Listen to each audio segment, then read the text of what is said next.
मदनपुर गांव में एक मीना नाम की बहुत ही गरीब लड़की रहती थी।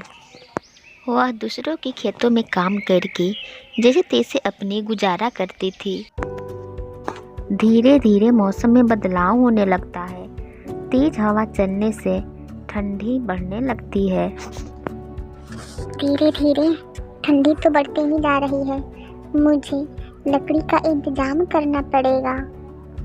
तभी मीना को बगल में एक चादर दिखती है। वो चादर उठाकर ओढ़कर सो जाती है। अगली सुबह वह गांव में लकड़ी की तलाश में निकल जाती है, लेकिन गांव में उसे कहीं भी लकड़ी नहीं मिलती है। तभी उसे एक पेड़ दिखती है।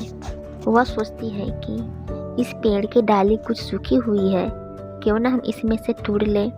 और फिर जाकर वहाँ पे वह कूदने लगती है। तभी वहाँ पे एक औरत गुजरती है। ये लड़की, तू ऐसे क्यों कूद रही है पागल की तरह? छोटा बच्चा है क्या?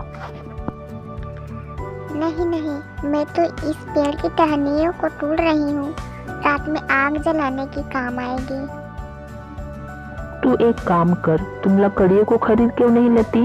इतना ऊंचा पेड़ है, तू तोड़ेगी कैसे? काकी, मुझ गरीब के पास 2 वक्त खाने के पैसे नहीं होते, तो लकड़ी खरीदने के लिए कहाँ से पैसे लाऊंगी? क्या आप मुझे कुछ पैसे उधार दे सकती हो? अरे ये क्या बात हुई? तुझे जरा सलाह क्या दे दी? तू मुझसे ही पैसे मांगने लगी।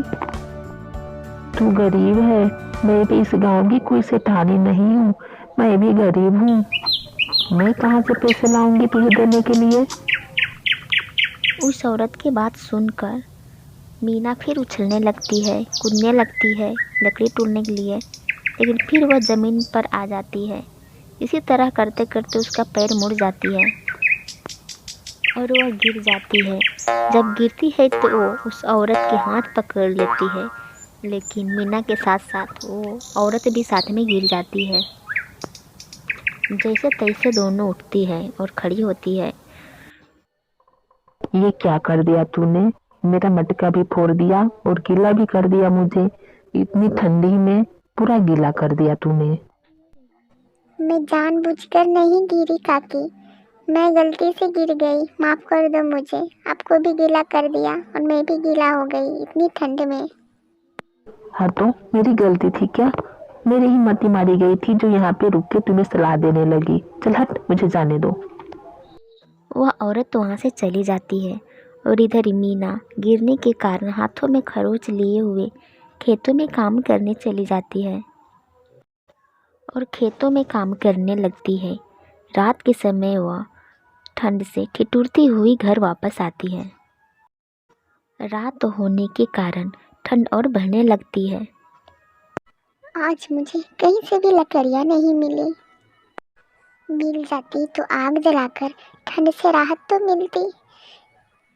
पता नहीं कब तक इस ठंड में मुझे ऐसे ही ठिठुरना पड़ेगा।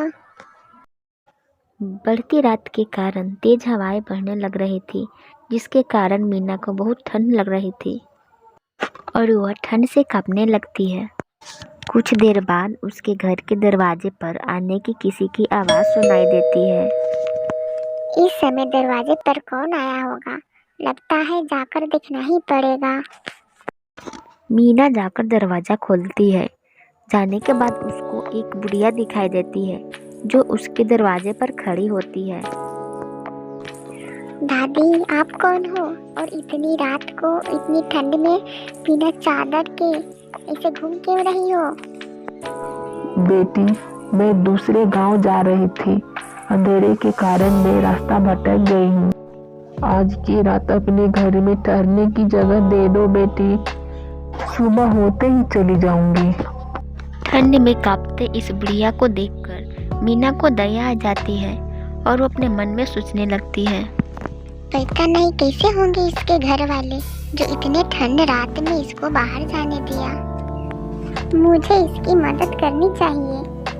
और वह उस बुढ़िया को लेकर अपने घर के अंदर आ गई और वहीं पतला कंबल ओढ़कर बूढ़ी दादी सो गई। इधर मीना भी सो जाती है।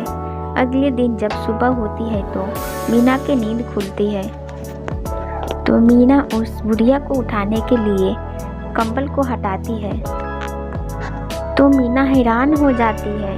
वहाँ पे कंबल तो था लेकिन बुढ़िया नहीं थी। अरे दादी कहाँ गई? इतनी ठंड में वो कहाँ जा सकती है? कहीं वो चली तो नहीं गई? और ऐसे अचानक वो कहाँ जा सकती है? और मैंने उन्हें खाने को तो भी नहीं पूछा। उन्हें भूख तो लगी ही होगी ना। वैसे मुझे भी भूख लगी है। रात को मैंने भी नहीं खाना खाई थी। अगर मैं अनाथ नहीं होती तो आज मेरे लिए कोई खाना लेकर आती। इतना कहते ही मीना के सामने खाने की थाली आ जाती है, क्योंकि वो जादुई कंबल को हाथ में लिए हुई थी और ये सब बोल रही थी। वो मामूली कंबल नहीं थी, वो जादुई कंबल थी। मीना सब कुछ समझ गई और वो बूढ़ी दादी को शुक्रिया कहने लगी।